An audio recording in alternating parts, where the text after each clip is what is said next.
5 ফেব্রুয়ারি 2026।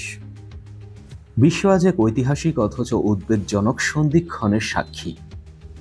মার্কিন যুক্তরাষ্ট্র এবং রাশিয়ার মধ্যে কার্যকর সর্বশেষ পারমাণবিক নিয়ন্ত্রণ চুক্তি নিউ স্টার্ট এর মেয়াদ আজ আনুষ্ঠানিকভাবে শেষ হলো। এর ফলে গত শতাব্দীর মধ্যে এই প্রথম বিশ্বের দুই বৃহত্তম পারমাণবিক শক্তিধর দেশ কোনো প্রকার আইনি বাধ্যবাধকতা বা সীমাবদ্ধতা ছাড়াই তাদের পারমাণবিক অস্ত্রাগার পরিচালনা ও অস্ত্র অস্বাভাবিক হারে বৃদ্ধি করার সুযোগ পাচ্ছে।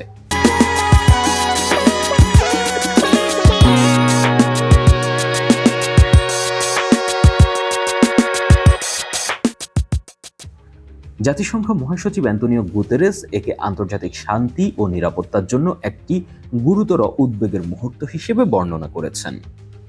2010 সালে চেক রিপাবলিকের রাজধানী প্রাগে তৎকালীন মার্কিন প্রেসিডেন্ট বারাক ওবামা এবং রুশ প্রেসিডেন্ট দিমিত্রি মেদভেদেভের মধ্যে এই চুক্তি স্বাক্ষরিত হয়।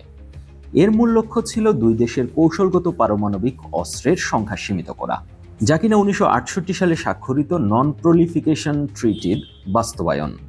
এই চুক্তির আওতায় উভয় পক্ষ সর্বোচ্চ 1550টি মোতায়েনযোগ্য পারমাণবিক ওয়ারহেড এবং 700টি মোতায়েনযোগ্য লঞ্চার যেমন আইসিবিএম, সাবমেরিন লঞ্চড মিসাইল এবং ভারী বোমারু বিমান নিজেদের বহরে রাখতে পারবে। এই নিউ স্টার্ট চুক্তির সবচেয়ে বড় শক্তি ছিল এর যাচাইকরণ প্রক্রিয়া বা ভেরিফিকেশন মেকানিজম। তথ্য বিনিময় এবং বছরে অন্তত 18 বার অনসাইট পরিদর্শনের মাধ্যমে উভয় দেশ নিশ্চিত হতে পারত যে কেউ সীমা অতিক্রম করছে না। এটি দেশ দুটির মধ্যে একটি পূর্বাভাসযোগ্যতা ও আস্থার সম্পর্কের স্থায়িত্ব বজায় রেখেছিল। ট্রাম্প তার প্রথম মেয়াদে এই চুক্তির ব্যাপারে ইতিবাচক ছিলেন এবং ট্রাম্প পুতিন বৈঠকে এই ব্যাপারে তখন আলোচনা হয়েছিল। এজন্য ভাবা হয় 2021 সালের আগে 2018 সাল ছিল এই চুক্তির জন্য একটা গুরুত্বপূর্ণ বছর। অথচ এখন সেই ট্রাম্প এবং পুতিন দুজনই ক্ষমতার মসনদে, কিন্তু 2026 সালের ফেব্রুয়ারি মাসে এসে এই চুক্তি আর নবায়ন করা সম্ভব হয়নি। বিশেষজ্ঞরা বলছেন এই চুক্তি নবায়ন না করার ফল হবে ভয়াবহ। চুক্তিটির মেয়াদ শেষ হওয়ার ফলে বিশ্ব এখন এক অনিয়ন্ত্রিত পারমাণবিক অস্ত্র প্রতিযোগিতা বা নিউক্লিয়ার আর্ম রেসের মুখে পড়ার ঝুঁকিতে রয়েছে। এর প্রধান অসুবিধাগুলোর মধ্যে স্বচ্ছতার অভাব অন্যতম বলে প্রতীয়মান হচ্ছে।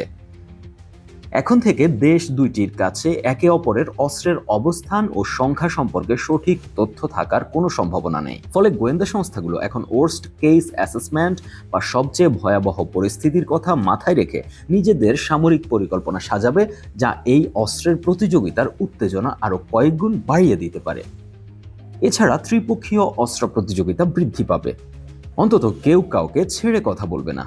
মার্কিন প্রেসিডেন্ট ডোনাল্ড ট্রাম্প চীনকে এই চুক্তিতে অন্তর্ভুক্ত করতে চেয়েছিলেন, কিন্তু চীন এতে অস্বীকৃতি জানিয়েছে। এখন এই চুক্তি না থাকার ফলে কেবল রাশিয়া ও যুক্তরাষ্ট্র নয়, বরং দ্রুত পারমাণবিক শক্তি বৃদ্ধি করা চীনকেও জড়িয়ে এক বিপজ্জনক ত্রিপক্ষীয় প্রতিযোগিতা শুরু হওয়ার সম্ভাবনা দেখা যাচ্ছে। এছাড়া হাইপারসোনিক মিসাইল, সাইবার যুদ্ধ এবং কৃত্রিম বুদ্ধিমত্তা বা এআই এর মতো নতুন প্রযুক্তিগুলো পরমাণু যুদ্ধের ঝুঁকিকে আগের চেয়ে বেশ জটিল ও অনিশ্চিত করে তুলছে। তবে সবচেয়ে উদ্বেগের বিষয় হচ্ছে বৈশ্বিক নিরাপত্তা এবং নন প্রলিফিকেশন ট্রিটি বা এনপিটি এর উপর এই চুক্তিহীনতার নেতিবাচক প্রভাব। এই চুক্তির অবসান 1968 সালে পারমাণবিক অস্ত্র অবিস্তার চুক্তি বা এনপিটি এর কার্যকারিতাকে প্রশ্নের মুখে ফেলবে। এনপিটি এর মূল শর্ত ছিল যে পারমাণবিক শক্তিধর দেশগুলো নিরস্ত্রীকরণের দিকে এগোবে, কিন্তু এখন এই নিউ স্টার্ট চুক্তি এর পতনের পর সেই প্রতিশ্রুতি রক্ষা অসম্ভব মনে হওয়ায় ইরান বা উত্তর কোরিয়ার মতো দেশগুলোর উপর চাপ প্রয়োগ করা কঠিন হয়ে পড়বে। এছাড়া ইউরোপের দেশগুলোও এখন সরাসরি রুশ হুমকির মুখে পড়বে, কারণ রাশিয়ার কৌশলগত ট্যাকটিক্যাল পারমাণবিক অস্ত্রাগারটি নিউ স্টার্ট চুক্তির বাইরের বিষয় হয়ে দাঁড়িয়েছে। সর্বশেষ রাশিয়া আরও 1 বছরের জন্য এই চুক্তির সীমাগুলো মেনে চলার প্রস্তাব দিলেও ওয়াশিংটন তাতে আনুষ্ঠানিকভাবে সাড়া দেয়নি। ফলে বিশেষজ্ঞরা মনে করছেন বিশ্ব এখন এমন এক যুগে প্রবেশ করছে যেখানে পারমাণবিক অস্ত্র ব্যবহারের ঝুঁকি গত কয়েক দশকের মধ্যে সর্বোচ্চ। কোনো পারস্পরিক বা বৈশ্বিক বাধ্যবাধকতা না থাকায় বিশ্ব এখন আরও এক টুকরো অনিশ্চয়তার দিকে ধাবিত হচ্ছে, যা মানব সভ্যতার জন্য এক অশনি সংকেত। News desk, 21 television.